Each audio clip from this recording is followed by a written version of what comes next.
My mill tried to hijack our family vacation and said, "You can't have fun without me." So I switched our destination last minute. She showed up alone at the wrong resort. Alright, here it is, the story of how my mill, Sandra, tried to pull off her biggest vacation crash yet, and how I finally turned the tables on her in the best way possible. For background, my husband and I have been married for 6 years, and we have 2 young kids. Every year, we take a family trip, a chance for us to spend time together, just the 4 of us, away from everyday stress. But Sandra? She seems to think she's the 5th member of this household and that any family event should automatically include her. She lives a few hours away but is constantly involved in our lives. She calls daily, texts whenever she wants, and usually manages to find a way to make our family gatherings about her.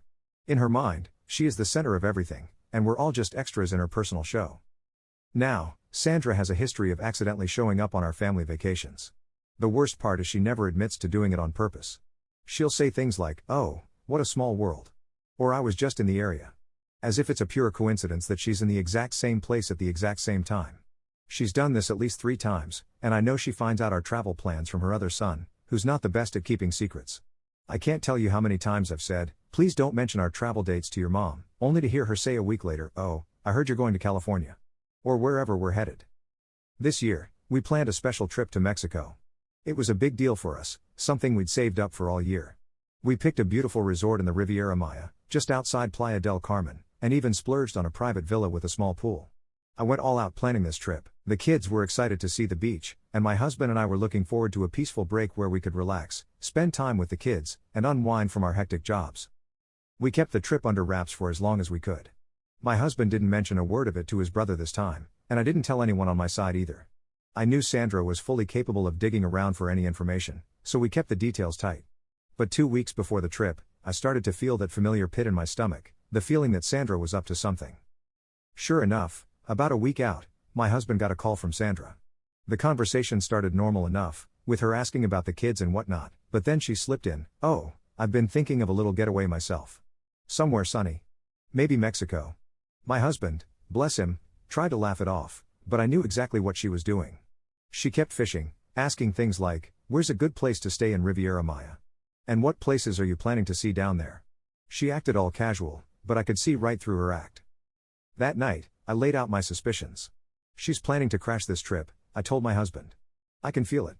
My husband tried to play the peacemaker, saying, "Maybe she just wants a vacation on her own." But deep down, I knew. Sandra had no intention of going to Mexico on her own. She was planning to crash our trip, again. My husband saw the look on my face and finally nodded. "All right, what do you want to do?" I decided to wait and see if she'd actually go through with it. But then, 3 days before we were set to leave, we got confirmation. Sandra called and announced that she'd booked her own vacation to Mexico. In the exact same area we were going. She even laughed, saying, "Can you believe it? We might just run into each other." She went on about her hotel and how she'd coincidentally chosen a place only a few minutes from where she suspected we were staying. She even hinted that she'd see us on the beach, saying things like, "It'll be so fun to see the kids enjoying themselves in the sand." My husband and I exchanged a look. This was no coincidence. Sandra was absolutely planning to insert herself into our family vacation. I'd had enough. This was supposed to be our time with our kids, not a repeat of past vacations where she tagged along and made everything about herself. I wasn't going to let her bulldoze over us again. So, I came up with a plan, something that would throw her off completely. I was a little nervous about going through with it, but I was also determined to finally reclaim our family time. I called the resort where we'd originally booked our stay and asked about switching to a different location. Fortunately, the company owned multiple properties in the area, and I managed to secure a new reservation at a sister resort in Cancun, about 45 minutes north of where we'd initially planned to go. This new place was perfect, bigger, with more activities for the kids, and honestly even nicer than the first one. The best part? It was far enough away that Sandra wouldn't be able to just drop by. I made the switch, and we didn't tell anyone. My husband was fully on board by this point, and he kept a straight face every time Sandra texted with little comments like, "Can't wait to see you guys down here. And the kids will love this beach." The day of the trip finally arrived, and as we boarded our flight, we kept everything under wraps. I was practically holding my breath, half expecting her to pop up at the airport, but, thankfully, she didn't. We landed in Cancun, checked into the new resort, and immediately felt the weight lift off our shoulders. It was peaceful, beautiful, and, most importantly, Sandra-free. The kids were thrilled with the pools, the beach, and the activities set up just for families. We were actually relaxing for the first time in years, soaking up the sun without the shadow of Sandra hovering over us. The next morning, though, the texts started coming. At first, Sandra was all sweetness, hope you made it safe. And when can I see you guys? We gave vague replies, saying we were spending some family time and would touch base later. In reality, we were lounging by the pool, sipping drinks, and watching the kids build sandcastles without a care in the world. By the second day, her texts had an edge to them. Apparently, she had arrived at her own hotel in Riviera Maya and had spent the day waiting to run into us. She even went around asking hotel staff if they'd seen a family with young kids who matched our description. When she finally realized we weren't staying at the same resort, she started sending increasingly frantic messages. Where are you? I thought we'd be at the same place. And why didn't you tell me you changed your plans? My husband kept his responses short, just saying, we wanted some private time with the kids. But Sandra wasn't about to let it go that easily. She tried calling, texting more often, and even left voicemails that ranged from disappointed to downright annoyed. She didn't understand why we hadn't invited her to join us or why we'd abandoned her on a trip she'd taken specifically to bond with the family. It was almost comical watching her go from pretending it was all just a coincidence to finally admitting she'd planned to spend every day with us. Every time she messaged, we'd just ignore her and focus on enjoying ourselves. We went snorkeling, explored the local market, tried out all the resort activities, and even took a family boat tour. The kids had the time of their lives, and my husband and I actually got to relax, without Sandra's constant interruptions. We had finally taken back our vacation, and it felt amazing. As the days went on, Sandra's messages got more desperate.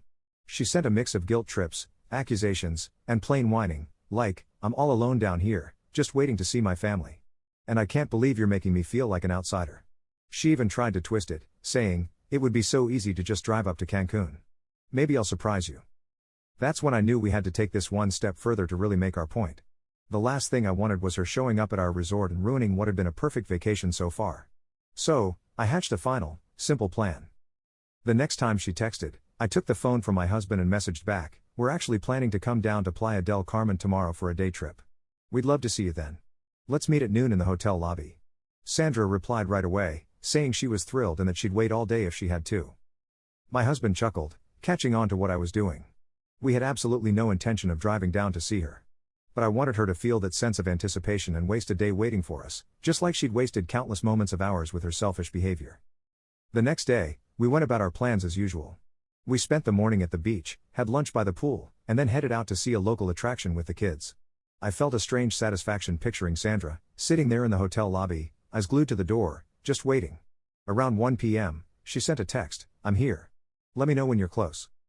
I didn't respond. At 1:30, she texted again, did something come up? And then at 2 o'clock, are you almost here? I left it on read. By 3 o'clock, the text took a turn. Why would you do this to me? She asked, and then, I thought family meant something to you. Her self-pity was in full swing. Then came the frustrated messages, with her saying she felt humiliated sitting there by herself in a crowded lobby, watching other families come and go, wondering why her own family abandoned her. We spent the rest of the day relaxing and enjoying our last bit of time in Cancun, ignoring her guilt-tripping texts and calls. Finally, around dinner, she sent one last message, I'm done with you. Don't expect to see me again. My husband and I looked at each other, barely holding back laughter. We knew she didn't mean it, but for once, she'd been forced to sit with her own behavior and deal with the fallout. The rest of our vacation was perfect. No interruptions, no drama, just our little family, exactly as it should have been all along. And when we got home, Sandra gave us the silent treatment for about 2 weeks, which was honestly the best welcome home gift she could have given us. Eventually, she tried to worm her way back in, acting like nothing happened, but things had changed.